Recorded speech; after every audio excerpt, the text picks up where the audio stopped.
Iconic marquee may be gone, but the historic 121-year-old Apollo Theater in downtown Belvidere will reopen Saturday. 23 News reporter Jim Haggerty learns how the city, engineers, and contractors scrambled to save the theater after a deadly tornado tore off parts of the roof.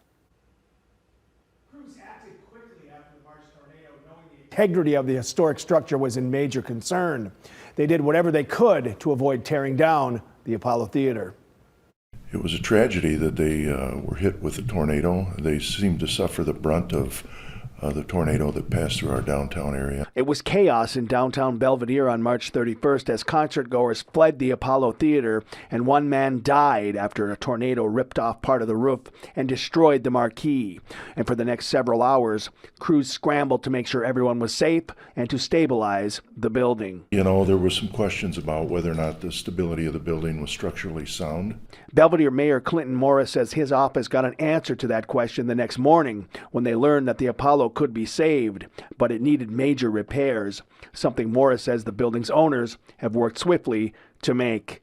You know, they have done a great job and rebuilding, and very quickly. State Line residents say they were saddened about the events of March 31st, but are glad that the venue will continue on. I'll be really happy to see it open again. Everybody was, obviously it was really tragic what happened.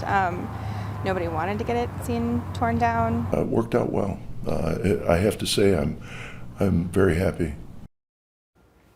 The Apollo project was completed using personal funds and public disaster relief dollars.